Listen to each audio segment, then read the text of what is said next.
नाही आधी माहिती सगळ्यांनीच लावले. मोबाईल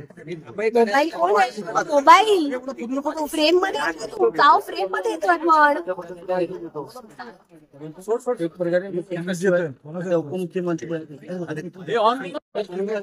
समोर आलेलं म्हणूनच मी सांगितलं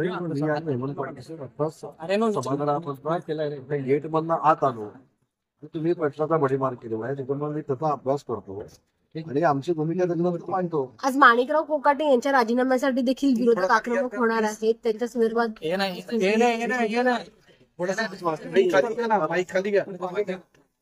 महाराष्ट्राच्या विकासापेक्षा त्या सगळ्या गोष्टीमध्ये फार रस आहे. त्याच्यामध्ये कोण सामील असेल त्याच्यामध्ये कोण गिल्टी असेल त्याला पाठिंबा घालायचा काही संबंध येत नाही. महाराष्ट्राच्या विधानसभेसाठी महाराष्ट्राच्या विकासाला देखील कमी झाली पाहिजे.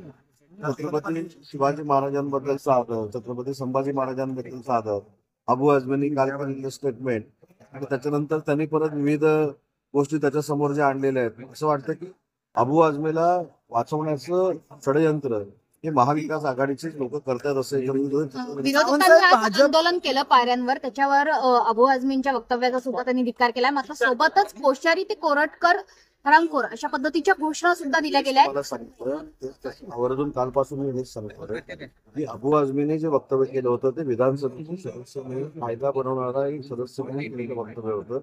त्याचा जाहीर निषेध आणि निलंबनाची मागणी आम्ही सभागृहामध्ये केली. परंतु त्याला त्यांचा ट्रॅक बदलण्यासाठी त्यांना वेगळ्या मार्गावर नेऊन संरक्षण देण्यासाठी महाविकास आघाडी वेगवेगळे कंगोरे समोर आणली. पण हे सांगितलं की आम्ही सभागृहामध्ये आलेलो आहे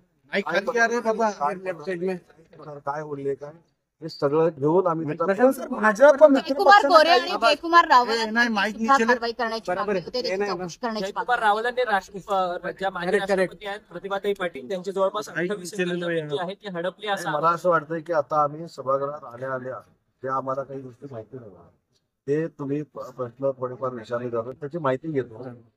एक यादी जर मला दिली त्या सगळ्या प्रश्नपत्रिका सोडवतात प्रश्नपत्रिका सोडवतो आणि नंतर पोडियमवर येतो.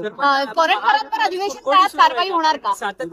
अजिबात कुरघोडी कोणी कोणावर नाही म्हणून म्हटलं सभागृहात तुमची प्रश्नावली माझ्या आता कानामध्ये घेतली आहे.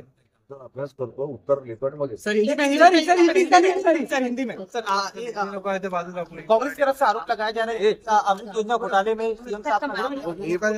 इंफॉर्मेशन जो मुख्य सचिव ने क्या लेटर दिया है क्या उसके इंफॉर्मेशन रहेगा. मैंने आपका पूरा क्वेश्चन पेपर दिमाग में रखा है. अभी अंदर जाके उसका सब जवाब लिख के वापस में बाहर आके ले लिया लिखा हुआ था इस वजह से मैंने बोला. छत्रपति शिवाजी महाराज छत्रपति संभाजी महाराज हमारे आराध्य दैवत उनके बारे में अगर ऐसा बोल देता है तो उसको निलंबन ही करना चाहिए हमारी मांग.